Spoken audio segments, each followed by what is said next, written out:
para dar comienzo a un nuevo mundo de justicia, de paz y de seguridad nacional mundial.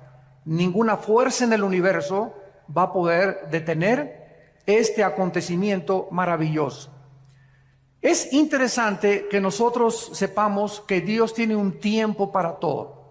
Y el tiempo en que Cristo vino hace 2000 años fue exactamente el tiempo que Dios ideó y diseñó para que su Hijo viniera en el momento de la historia que más se necesitaba y en el momento de la historia en la que su vida impactó al mundo entero. Con su primera venida, la historia fue radicalmente transformada. Contamos nuestros días de Cristo a nuestros días o antes de Cristo. Celebramos la Navidad, su cumpleaños, y celebramos la Semana Santa, su muerte y resurrección. El impacto de Cristo en la historia es tan importante y tan significativo, insisto, que terminó totalmente con cualquier otro líder religioso que pudiera haber existido o que ha existido desde sus tiempos a nuestros días. Krishna, Zoroastro, Buda, los gurús, Mahatma Gandhi, Confucio, cualquier líder que tú puedas mencionar, ni siquiera podría atreverse a compararse con el Hijo de Dios. Nadie nunca profetizó que iban a ser Buda, nunca nadie supo cuándo iban a ser Confucio, ni cuándo iba a venir. Ningún líder religioso ha prometido que regresaría al mundo a traer la justicia y la paz y la seguridad mundial más que el Hijo de Dios. Y esta es la razón por la cual nosotros debemos enfocar nuestra atención. Si no eres cristiano o eres ateo o eres un libre pensador, agnóstico, escéptico, en la persona de Jesús, que fue precisamente lo que hizo en mi vida el impacto que transformó mi carácter. En el libro de Gálatas capítulo 4, versículo 4, la Biblia dice que cuando vino el cumplimiento del tiempo de Dios, Dios diseñó que llegara Cristo hace 2000 años. Dios envió a su Hijo, nacido de mujer y bajo la ley, para que nos redimiera a los que estábamos bajo la ley, a fin de que recibiéramos la adopción de ser hijos de Dios. La venida de Cristo fue en el cumplimiento del tiempo que Dios había escogido. Pero vamos a preguntarnos por qué escogió Dios que Cristo viniera hace 2000 años. ¿Por qué no hace 1300 años? ¿O por qué no hace más de 2500 o hace 3000 años? Y aquí es donde encontramos la sabiduría de Dios en la Biblia. En primer lugar, Dios escogió que viniera Cristo en su primera venida hace 2000 años porque el Imperio Romano comenzó a abrir por primera vez en la historia carreteras, caminos por todos lados en Europa. De ahí viene la famosa frase, todos los caminos llevan a Roma. El Imperio Romano abrió caminos, carreteras por donde marchaban sus ejércitos, y estos caminos pavimentaron el camino para que los discípulos de Cristo cumplieran la orden que Jesús les había dado. Vayan a todas las naciones y prediquen este evangelio y hagan discípulos de todos los seres humanos. Toda potestad me es dada en el cielo y en la tierra. No tengan miedo de los hombres. He aquí yo estoy con ustedes todos los días hasta el fin del mundo. Estos nuevos caminos proporcionaron a los discípulos de Cristo la ventaja de viajar por toda Europa, África, el Medio Oriente y poder llevar estas buenas noticias al mundo entero. En segundo lugar, porque hace 2000 años existía la Pax Romana, que existió durante el tiempo de Cristo. Fue como un paréntesis de todas las guerras continuas que habían prevalecido anteriormente. Este factor también les benefició a los discípulos de Cristo para que fueran por todas las naciones sin ningún problema. En tercer lugar, el lenguaje y la cultura helénica. Cuando los ejércitos de Alejandro el Magno marcharon para conquistar el mundo, todos los filósofos griegos influenciaron de tal manera al mundo antiguo que el mundo antiguo adoptó y asimiló el lenguaje del griego, que se llamaba el griego koiné o la cultura helénica. Como consecuencia, cuando Cristo vino, el mundo entero hablaba el griego y dominaba el helenismo. Esta igualdad de lenguaje y filosofía, al igual que los caminos que abrió Roma, pudieron prevalecer para poder llevar el evangelio y que no tuvieran absolutamente ningún problema en poder difundir las noticias de la salvación en Cristo Jesús. Pero en cuarto lugar, lo más importante por lo cual Dios envió hace 2000 años a Cristo al mundo fue por el gran vacío que existía en la humanidad, que se vuelve a repetir exactamente 2000 años después, en la época, en el siglo XXI en que estamos viviendo. Las diversas y los cientos de religiones que había en tiempos de Cristo, con los miles de dioses de los griegos paganos, no pudieron nunca satisfacer ni a poder llenar el hambre de la humanidad de aquellos tiempos. Además, la inmoralidad, el paganismo, la idolatría, la depravación sexual, las filosofías griegas no pudieron satisfacer las necesidades más profundas del alma humana. En su primer carta a los Corintios, el apóstol Pablo lo escribe de esta manera en el versículo 1, versículos 18 en adelante. Y Cristo se dirige a los griegos, a los filósofos, aquellos que nadie ha podido comparar en 2000 años, los que se la pasaban interpretando el mundo, mientras Jesús venía a cambiar el mundo. Y dice el apóstol Pablo, porque la palabra de la cruz es locura a los que se pierden. Los griegos decían, ¿cómo puede el Hijo de Dios dejarse matar? Nuestros dioses Zeus, nuestros dioses titanes y todos los grandes de la mitología griega son dioses poderosos. Un Dios nunca permitiría que mataran a su Hijo. Fue locura para los griegos, para la sabiduría humana, que Jesús muriera crucificado. Pero para los que se salvan, dice el apóstol Pablo, a nosotros es poder de Dios. ¿Qué hizo Dios hace 2000 años? Destruyó la sabiduría de los sabios y desechó el entendimiento de los entendidos. Dios hace 2000 años, a través de Cristo, envió este mensaje a todos los filósofos. Ninguna alma humana tiene la capacidad intelectual para entender a Dios.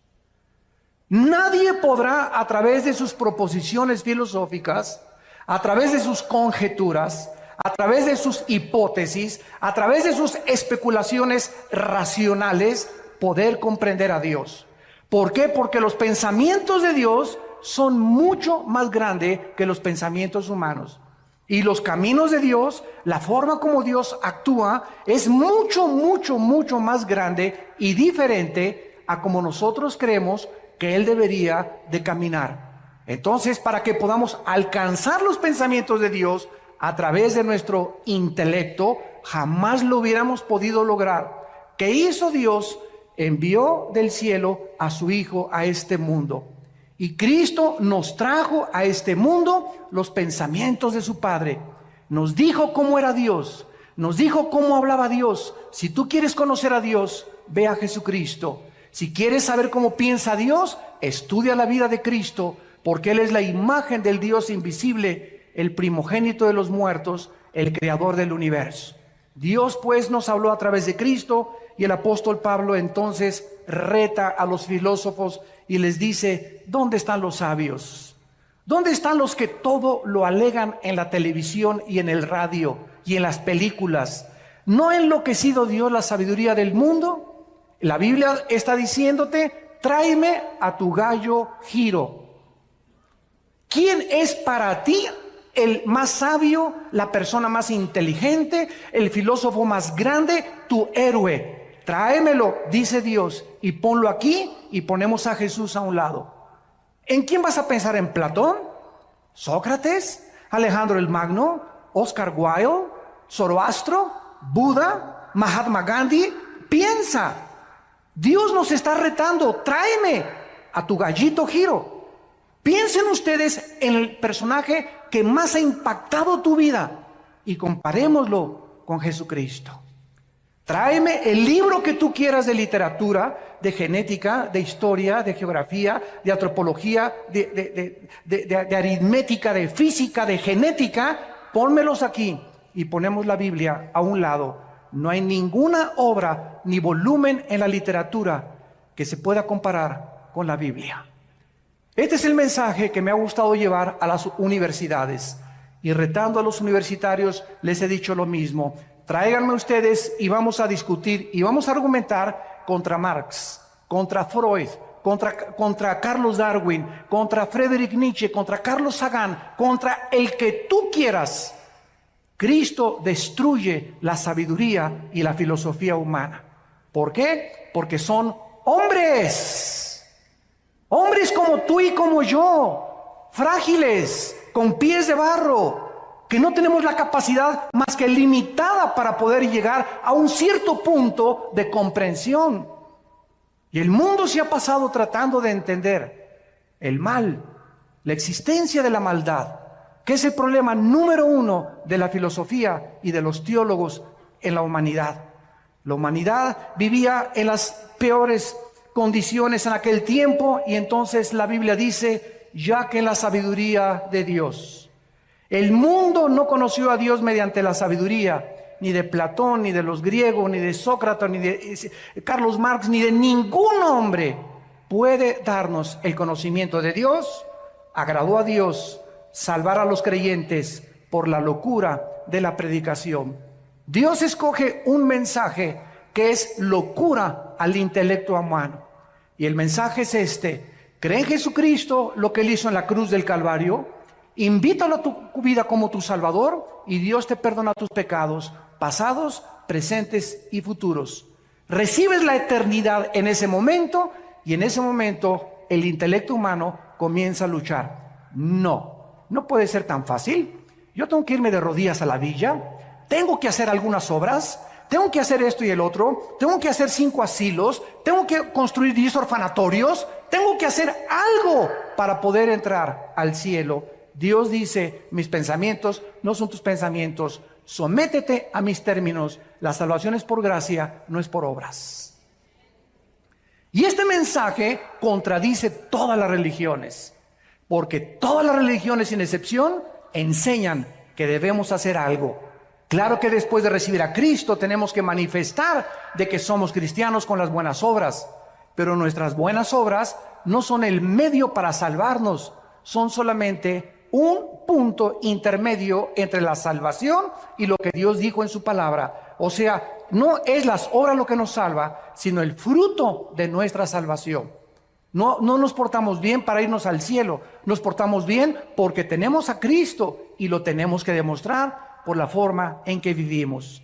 Fue entonces, en este tiempo, que el Dios Todopoderoso, el Creador del universo, envió a su Hijo al mundo, se vistió de carne, de hueso y de sangre, y nos trae este mensaje: de tal manera los ama mi Padre, de tal manera los ama Dios, que me ha enviado a mí al mundo a morir en una cruz por ustedes, para que cualquiera de ustedes que me escuche en este momento no se pierda, mas tenga la vida eterna. Mas Dios mi Padre muestra su amor a ustedes en que, siendo pecadores, yo voy a morir en tu lugar y en mi lugar en una cruz, para que toda la gloria de la salvación tuya y mi salvación no sea para ti, para que nadie llegue al cielo y le diga: Pedro, dame chance de entrar, por favor. Y Pedro te contesta: ¿y por qué te voy a dar chance de entrar? Es que hice 10 orfanatorios, 5 asilos, me fui a la villa de rodillas, fui una buena persona, fui fiel, etcétera, etcétera. Y te va a dar una patada, Pedro, y te va a aventar hacia abajo. Porque nadie va a entrar al cielo por sus buenas obras, sino por la sangre derramada en una cruz. Este es el medio que Dios escogió para que chocara con el intelecto humano. Porque nosotros, insisto, buscamos que necesitamos hacer algo para poder ser aceptados por Dios. Las buenas noticias es que Dios ya lo hizo todo en una cruz. Y solo a ti y a mí nos corresponde creer y aceptar lo que Dios hizo en nuestro lugar en la cruz de Cristo. Mientras la humanidad se sigue sumergiendo más y más en la inmoralidad, donde se siguen aprobando los matrimonios gays, iglesias que están aceptando, ¿verdad?, homosexuales, en el paganismo, en la idolatría, en la corrupción, en la mentira, en el fraude, las tinieblas en el siglo XX se están haciendo cada vez más densas y más densas y más densas en el mundo, pero en la mayor parte de los cristianos existe la convicción, y lo sabemos por el espíritu que tenemos dentro, que está pronto el mundo a ser sacudido por los poderes sobrenaturales de Dios. Dios ha comenzado en primer lugar a permitir que los climas cambien. Ya no hay primavera, verano, otoño o invierno. Hemos acabado con el agua, hemos contaminado la comida, hemos contaminado el aire, la guerra política se intensifica, el Medio Oriente es una olla express que en cualquier momento cualquier loco aprieta un botón y explota el Medio Oriente. El petróleo se va a $200 por barril y comienza el caos, una inflación y una recesión donde la gente va a comenzar a desmayar, dice Lucas 21, por las cosas que están por suceder en el mundo entero. Y en medio de estas tinieblas y de esta confusión existe la voz de aquel que dijo: mi paz les dejo, mi paz les doy. No tengan miedo. Mientras el mundo esté confundido, ustedes saben que yo soy el buen pastor, que di mi vida por ustedes y que nunca, nunca, nunca nada les va a faltar. Para nosotros el morir es ganancia. Lo peor que nos pudiera suceder es morir en un terremoto, en un tsunami, una erupción volcánica, un avionazo. De algo tenemos que morir. Y cuando muramos, seremos librados de este cuerpo corrupto y nuestra alma y nuestro espíritu será libre de esta prisión donde se encuentra actualmente y temporalmente, para estar en la presencia por todos los siglos de los siglos enfrente del Creador. Cristo en Mateo 24 explicó las señales antes de su venida. Porque vendrán muchos en mi nombre, versículo 5, diciendo: yo soy el Cristo, y a muchos engañarán. ¿Cuántas personas conoces hace 2000 años a nuestros días que han dicho: yo soy el Cristo? Gurús, David Koresh, Jim Jones, un tipo que anda ahorita en Miami diciendo que él es el anticristo y que él es Cristo, etcétera, etcétera. Los gurús de las filosofías orientales que te dicen: concéntrate en Chapultepec en posición de loto, budismo zen, en el tercer ojo que tenemos. El tercer ojo lo tienen, pero atrás no lo tienen adelante. Y concéntrate en Dios, y Dios está dentro de ti, y Dios está dentro de todos los seres humanos.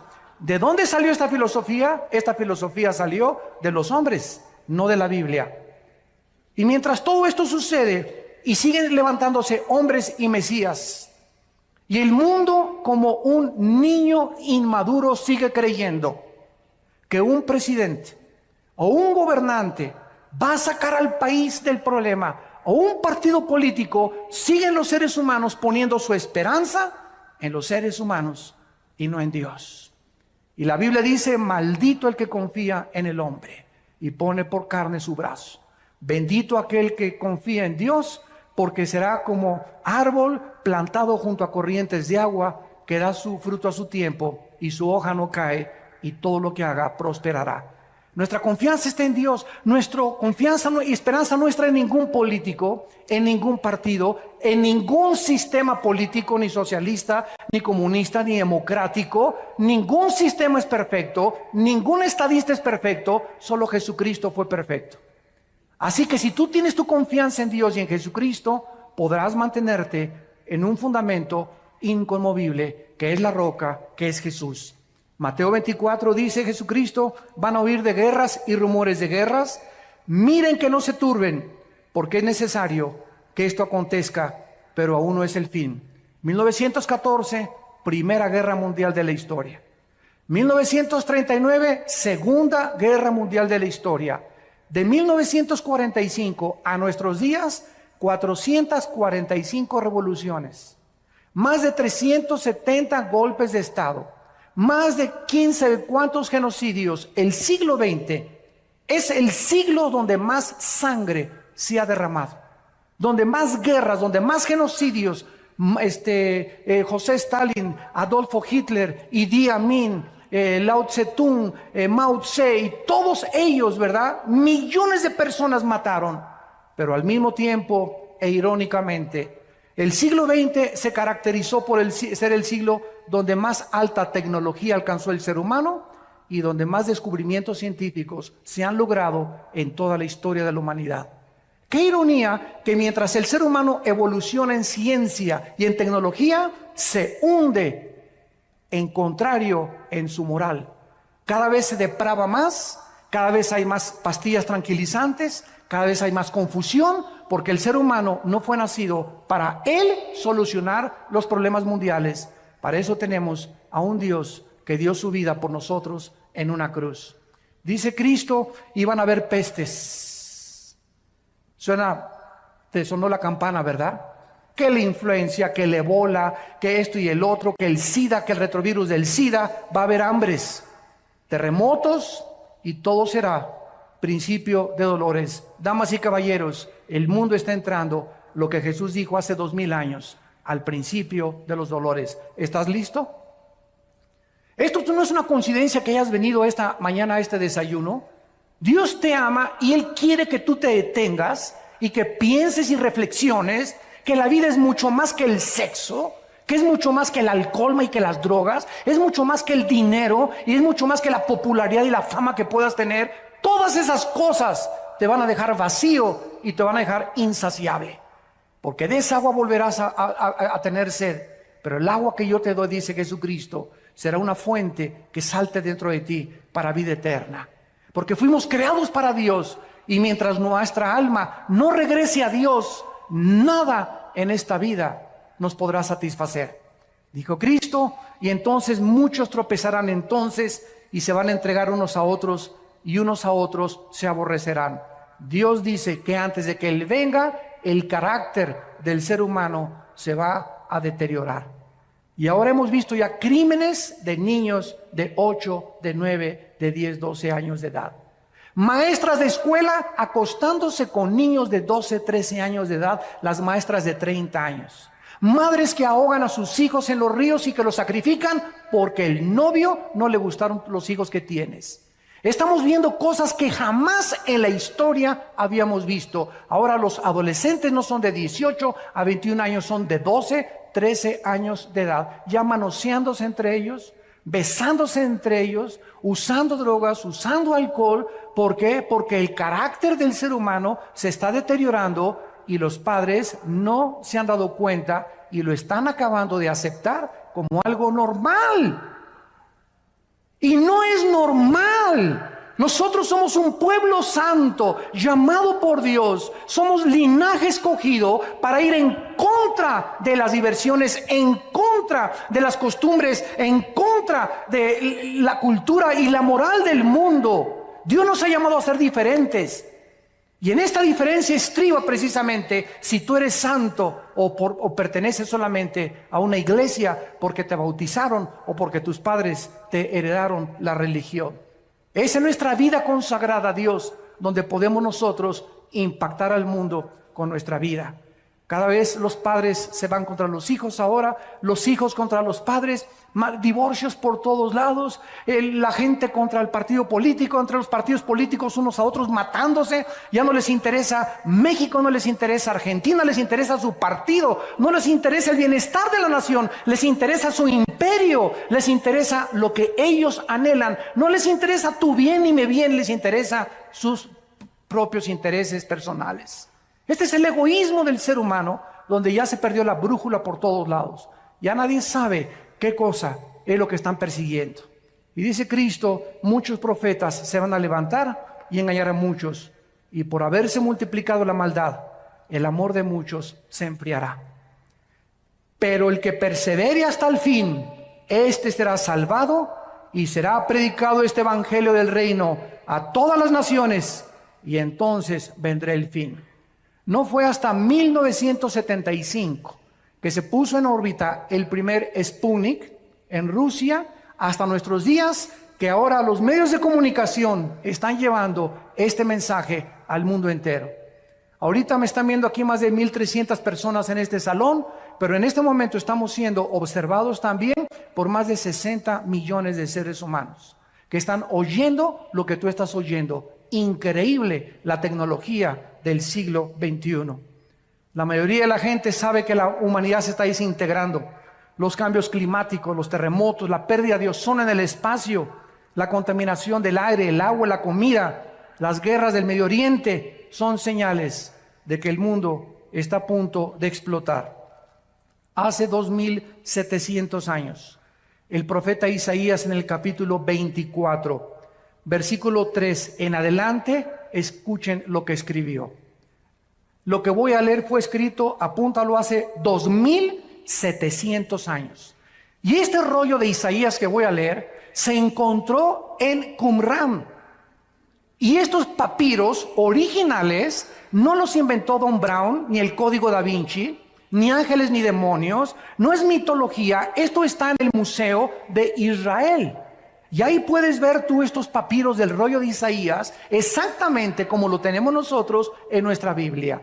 Así que si alguno tiene una duda de la veracidad de los documentos históricos de la Biblia, ahí están los documentos originales que te dan testimonio de que esto es realmente palabra de Dios. Dice Isaías 24, versículo 3, la tierra será vaciada, completamente saqueada. Jehová ha pronunciado esta palabra, se destruyó, cayó la tierra, enfermó, cayó el mundo. Enfermaron los altos pueblos de la tierra y la tierra se contaminó bajo sus moradores. ¿Por qué? Porque traspasaron las leyes, falsearon el derecho, quebrantaron el pacto sempiterno. Damas y caballeros, cuando tú no les pones a los niños una línea y les dices, esto pueden hacer en vacaciones, entrar a su cuarto a tal hora, levantar sus cosas, esto no pueden hacer. No puedes salir de tu cuarto después de las 9 de la noche, no puedes hacer estas cosas. Si no ponemos una línea de demarcación a nuestros jóvenes, a nuestros niños, y si el gobierno no tuviera parámetros como los altos y los semáforos que te dice la luz amarilla, párate, porque si te pasas no sos responsable de un accidente, entonces el mundo sería una anarquía total. Dios ha establecido líneas morales. La moralidad no la puede legislar un gobierno, porque hay gobiernos que permiten las drogas, que quieren legislar las drogas, hay otros que permiten la homosexualidad, así que el gobierno no puede tener la moral absoluta. Solo Dios, nuestro Creador, nos puede decir estas son las líneas de demarcación. Y Dios en la Biblia ha establecido que el matrimonio sea entre un hombre y una mujer, no entre Pepe ni Pancho, ni entre Lupita ni Carmelita. Dios le trajo una mujer a Adán para que los dos pudieran interrelacionarse con órganos reproductores sexuales diferentes, para que pudiéramos ser colaboradores con Dios entre seres humanos. ¿Qué ha hecho el hombre? Dice la Biblia, traspasaron las leyes. A mí no me importa lo que dice, a mí me importa ser feliz y no me importa lo que la cultura ni lo que la moral diga. Y los gobiernos, como son democráticos, ante la presión de los homosexuales y de los grupos degenerados, el gobierno no tiene más que legislar y decir, para poder comprar votos, pues vamos a legislar la inmoralidad y la homosexualidad. Hemos llegado al punto donde hemos falseado el derecho, hemos quebrantado el pacto con Dios. Nos estamos, escúchenme muy bien, la humanidad nos estamos convirtiendo en animales. En animales. Donde te matan, donde te secuestran, donde creen que el otro día vi un anuncio que decía, no a la pena de muerte porque nos convierten en asesinos. El partido que escribió eso no tiene el mínimo conocimiento de lo que significa la retribución y no la venganza. Cuando un gobierno ejecuta la pena de muerte, no está asesinando, porque Dios le dio la prerrogativa al gobierno de ejercer la pena capital, porque de acuerdo a Dios, escúchenme, señores políticos, de acuerdo a Dios hay seres humanos que han perdido el derecho de seguir vivos, que se han convertido en animales y que son lobos rapaces buscando a tus hijos para secuestrarlos, destruir tu familia, destruir la sociedad, causar temor, y esas personas, de acuerdo a Dios, han perdido el derecho de vivir. Porque es preferible que uno muera y que no secuestren a 50 y que paguen por uno solo. Esta es la filosofía y el pensamiento de Dios, no es el de nosotros. Pero nosotros entramos en una misericordia falsa. Ay, no, pobrecito. Todos los que han agarrado han dicho, prefiero que me maten a estar 75 años en la cárcel. ¿Qué cosa es lo que está sucediendo? Estamos perdiendo la brújula, donde ya nadie sabe si es bueno, si es malo, qué es mejor. ¿Por qué? Porque no son guiados por la Biblia, sino por los razonamientos y las filosofías de los seres humanos. El ser humano, dice la Biblia, va a llegar al nivel de los animales. Y dice Dios, por esta causa la maldición consumió la tierra. Sus moradores fueron asolados. ¿Será quebrantada la tierra? ¿Será removida como un borracho? Se agravará sobre ella su pecado y nunca más se levantará, porque Jehová, el Dios del cielo, lo ha determinado. En todas estas cosas, la humanidad que se encuentra en un túnel donde nadie sabe dónde está la luz, dónde está la salida. Vamos a consultarle a los de la nueva era, vamos a consultarles a los gurús, vamos a consultarles a los ateos, vamos a consultarles a los adivinos, a la bola de cristal. Y Jesús dijo, yo soy el camino, la verdad y la vida. Hay un solo camino, damas y caballeros, que es Jesucristo. Dijo Jesús, yo soy la resurrección y la vida.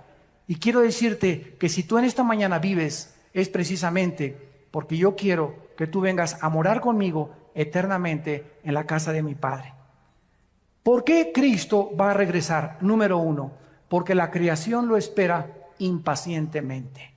La creación ha sido contaminada con huracanes, tornados, lluvias, tormentas, erupciones volcánicas. ¿Por qué? ¿Ha existido esto siempre en la humanidad? Así es, desde que el primer hombre pecó en el huerto del Edén. Dios puso un planeta perfecto como administrador a una primer pareja y el hombre se rebeló contra Dios. Y Dios ha dejado esta rebelión continuar hasta el tiempo en que Él va a venir a poder acabar con la maldad. Y durante toda esta época de la historia ha entrado el proceso que la física llama la entropía, donde todo se descompone, todo se echa a perder, nuestras células comienzan a desgastar, todo se oxida. Esta es la ley de la entropía o de la corrupción de acuerdo a la teología bíblica. Y Dios dice que cuando Él venga, restaurará totalmente la creación. Miren lo que dice en Isaías 11, versículo 6, que pasará con el mundo ecológicamente cuando Cristo regrese. Morará el lobo con el cordero, el leopardo con el cabrito se acostará, el becerro y el león, la bestia, andarán juntos, y un niño los pastoreará. La vaca y la osa pasarán, sus crías se echarán juntas, y el león como el buey comerá paja. ¿Qué dice la Biblia? Que los leones antes no eran feroces. Dios no creó a los leones feroces. Dios no le puso veneno a los alacranes, ni a la viuda negra. Dios no le puso la ferocidad a las bestias de la selva. Dios no es el autor de lo que tenemos a nuestro alrededor. Somos nosotros. Cuando nosotros pecamos, inmediatamente se contaminó todo lo que estaba a nuestro alrededor. ¿Por qué? Porque el ser humano alejado de Dios no tenía el derecho de vivir en un mundo perfecto. El momento en que nosotros nos rebelamos contra Dios, me contamino a mí mismo, me comienzo a autodestruir, comienzo a destruir a mi esposa, comienzo a destruir a mis hijos, comienzo a lastimar a toda la gente a mi alrededor, porque el pecado es contagioso. Y si no entendemos esto, ¿por qué la Biblia aparta el pecado de la santidad? Nunca vamos a comprender la mente de Dios. Cuando tú pecas, estás escogiendo sufrir. Cada vez que tú pecas, vas a sufrir. Y vas a sufrir más allá de lo que tú creías que ibas a sufrir. El precio que vas a pagar va a ser más caro que el que pensabas que ibas a pagar. Y te irá peor de lo que pensaste que te iba a ir. El pecado trae consecuencias, porque la paga del pecado es la muerte. Y Jesús dijo que Él venía a pagar por el pecado humano. En segundo lugar, Cristo va a regresar porque nosotros lo estamos esperando.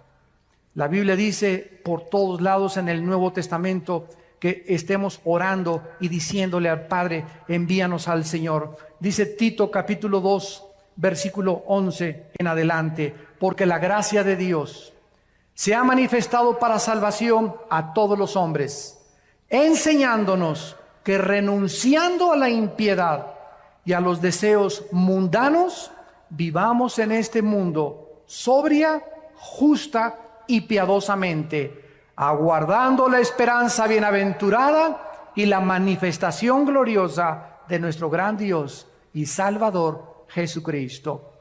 ¿Por qué me porto bien? ¿Por qué le tengo que ser fiel a mi esposa? ¿No quiero robar? ¿Por qué no quiero transar? ¿Por qué no quiero defraudar? ¿Por qué no quiero ver pornografía? Simplemente porque el que tiene esta esperanza se purifica a sí mismo. Si tú realmente crees que Cristo va a venir, tu vida tiene una perspectiva diferente a cómo vas a vivir. Porque si viene hoy en la tarde o viene la próxima media hora o hoy en la noche, tú vas a ser presentado y yo también, y no habrá nunca otra oportunidad para recuperar el tiempo que pudimos haber vivido en santidad. Por eso, amados santos, estar firmes y constantes, sabiendo que la obra en el Señor no es en vano. La Biblia dice que nosotros le esperamos, y yo te pregunto, ¿y tú a quién estás esperando? ¿Cuál es tu propósito para vivir? ¿Qué significado estás esperando que te dé lo que alcanzas en tu vida? Pregúntale a la gente, ¿qué es lo que tú esperas de la vida? Ser famoso, ser modelo, ser artista, ser cantante, y después, ¿qué vas a hacer? ¿Qué no sabes que te puedes morir a los 35 años de edad? A los 40 años de edad, a los 50 años de edad, que tu carrera política puede ser frustrada por una embolia, por un ataque al corazón, que tu belleza puede ser extinguida mañana por un cáncer de piel o por cualquier problema que te pueda suceder. Nuestra vida está en un hilo. No nos hagamos ilusiones de poner nuestras perspectivas en este mundo. Está bien que queramos distinguirnos y todo, pero para la gloria de Dios, no para nuestros propios intereses. Si tu esperanza no está en Cristo, no eres más que una pobre criatura, desventurada, pobre, desnuda y triste delante de Dios. Porque lo que le da significado a nuestra vida es esperar a Cristo. En tercer lugar, Cristo tiene que venir porque la justicia lo demanda legalmente. Si Dios es justo y Dios ama la justicia, cuando Él venga, tiene que castigar el pecado. La paga del pecado es la muerte. ¿Cuántas personas conoces tú que se han muerto sin ir a la cárcel? ¿Cuántas personas hay en la cárcel que deben estar afuera? ¿Y cuántas personas hay afuera que deberían estar encerrados, pero por su influencia o por su dinero pueden salvarse del castigo judicial en este mundo? Escúchame, Dios algún día te va a pagar con todo lo que hiciste. No hay ninguno de nosotros que se le pueda escapar a Dios en el día del juicio, por cuanto Dios ha establecido un día en el cual juzgará al mundo con justicia, dando testimonio a los hombres con haber levantado a su Hijo de entre los muertos. En cuarto lugar, Cristo va a regresar para cumplir las profecías que Él dijo acerca de su venida. En el capítulo 14 de Juan, antes de morir, el día antes, Jesús les dijo a sus discípulos: no se turbe vuestro corazón, creen en Dios, creen también en mí. No permitas en estos meses y años que estamos viviendo que nada de las noticias, que el petróleo cayó, que el dólar cayó, que no hay trabajo, no permitan, dice Dios, que nada les robe su paz. Lo que nos hace ser vencedores ante las circunstancias adversas del mundo es la paz de Dios. Si tú no tienes en esta mañana, ustedes que nos ven por la televisión, si tú no tienes paz en tu vida, no puedes alcanzar ni lograr nada. Y déjame decirte algo, no tienes paz porque el pecado trae culpa, vergüenza, intranquilidad, irritabilidad, rencor y amargura. Cada vez que pecas, pierdes la paz, pierdes la tranquilidad, no te aguanta ni tu perro. Pero cuando tenemos paz, somos gobernados por algo que sobrepasa el entendimiento y que aunque podamos alrededor estar en medio de un huracán y de un tornado, sabemos que nuestras vidas están totalmente en las manos de aquel que dio su vida por nosotros en una cruz. Cristo dijo: en la casa de mi Padre muchas moradas hay. Si así no fuera, yo os lo hubiera dicho. Voy a preparar lugar para ustedes, para que si yo me fuere, vendré otra vez y los tomaré a mí mismo, para que donde yo estoy, ustedes también estén. Y ustedes saben a dónde voy y sabéis el camino. Tomás le dijo: no sabemos dónde vas. ¿Cómo podemos saber el camino? Jesús le dijo: yo soy el camino. Yo soy la verdad y yo soy la vida. Nadie viene al Padre si no es por mí. Fue lo que hizo que mi vida fuera consagrada a Dios. Cuando yo leí esto, ya había estudiado yo las religiones. Buda, había pertenecido al Partido Comunista, quería ser gurú, me quería el Himalaya, me quería rapar como los Hare Krishna, quería experimentar con las drogas, con la marihuana, con el LSD, etcétera, etcétera. Y cuando yo me enfrento con estas palabras de este hombre, caí en ese momento. Eran las 1:30 de la madrugada en mi casa, bañado en lágrimas.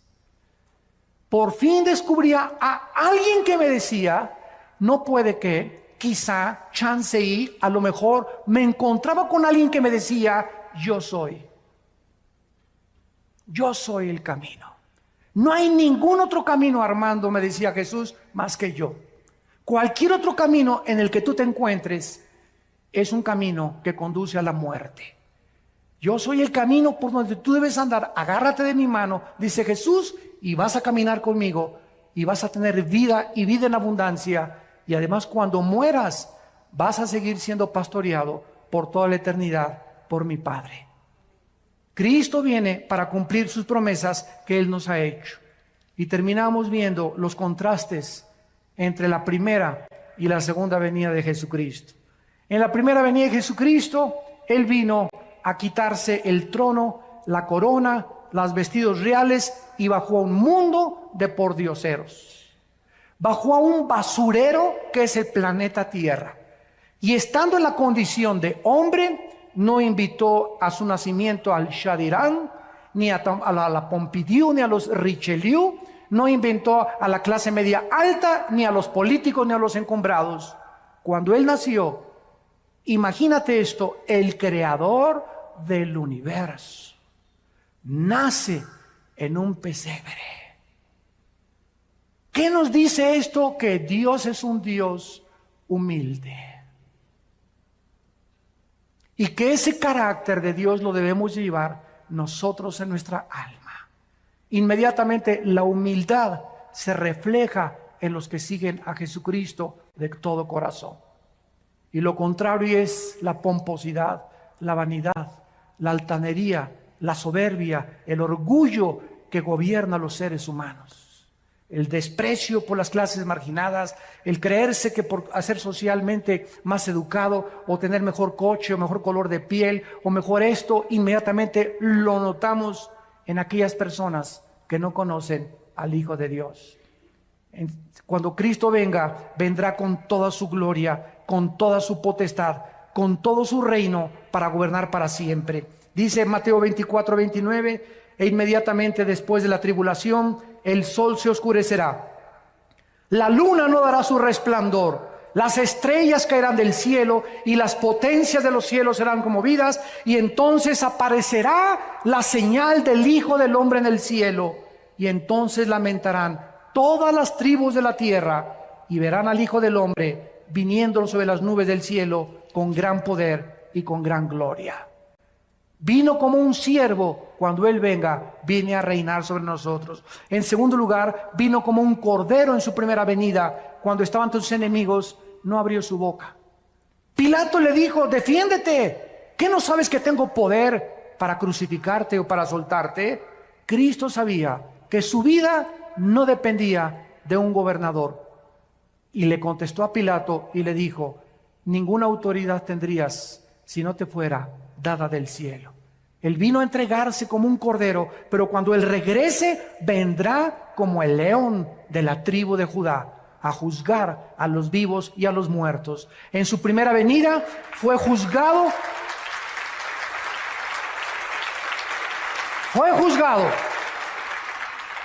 En su primera venida con el juicio más injusto dentro de la misma jurisprudencia y de las leyes del derecho romano y del derecho griego y de todos los que han estudiado. Es el juicio más injusto que un hombre ha padecido, el haber sido juzgado como lo fue Jesucristo. En su segunda venida, Él vendrá como el juez de toda la humanidad. En primera venida el mundo lo juzgó y dijeron: crucifíquenle, crucifíquenle. Cuando Él venga en su segunda venida, en estos días o en estos meses o en los próximos años, viene a juzgar a todos aquellos que se burlaron de Él. Y en cuarto lugar, cuando Él vino, nació en un pesebre. Creció como un humilde carpintero y entró a Jerusalén en un burrito. Pero cuando Él venga por segunda vez, vendrá en un caballo blanco, y seguido de millones y millones de ángeles y de santos que vendremos con Él. Y dice Apocalipsis 19: entonces vi el cielo abierto, versículo 11, y un caballo blanco, y el que lo montaba se llama Fiel y Verdadero, con justicia juzga y pelea. Sus ojos eran como llama de fuego, había en su cabeza muchas diademas, y tenía un nombre escrito que ninguno conocía sino Él mismo. Estaba vestido de una ropa teñida en sangre, y su nombre es el Verbo de Dios. Y los ejércitos celestiales, vestidos de lino finísimo, blanco y limpio, le seguían en caballos blancos. De su boca sale una espada aguda para herir a las naciones, y Él las regirá con vara de hierro. Y Él pisa el lagar del vino del furor de la ira del Dios Todopoderoso. Y en su vestidura y en su muslo tiene escrito este nombre: Rey de Reyes y Señor de Señores. Ven, Jesús, ven. Viene a triunfar, viene a traer justicia, viene por nosotros, viene a recompensarte. Y dice la Biblia finalmente en el capítulo 11 de Apocalipsis: y entonces los ancianos en el cielo se postraron y dijeron: Señor, te damos las gracias por el que eres y el que eras y que has de venir, porque has tomado tu poder y has reinado. Y se airaron las naciones, y tu ira ha venido, y el tiempo de juzgar a los muertos y de darle el galardón a tus siervos, los profetas, a los santos y a los que temen tu nombre, pequeños y grandes, y destruir a los que destruyen la tierra. El Señor Jesucristo viene a juzgarte. Y si tú recibes a Cristo en esta mañana, Él ya no viene como tu juez, Él vendrá como tu Salvador. Él vendrá como tu Redentor. Vendrá por ti y por mí para llevarnos con Él, para que los siglos venideros, que solamente pasamos por esta tierra temporalmente, podamos reinar por toda la eternidad con aquel que dice: he aquí, yo soy el primero y yo soy el último. Yo soy el alfa y yo soy el omega. Vengo pronto con mi galardón para recompensar a cada uno según su obra. ¿No quisieran muchos de ustedes en este momento abrirle tu corazón y recibirle en tu alma como tu Señor y como tu Salvador? Les pido por unos instantes, los que gusten, que inclinen su cabeza.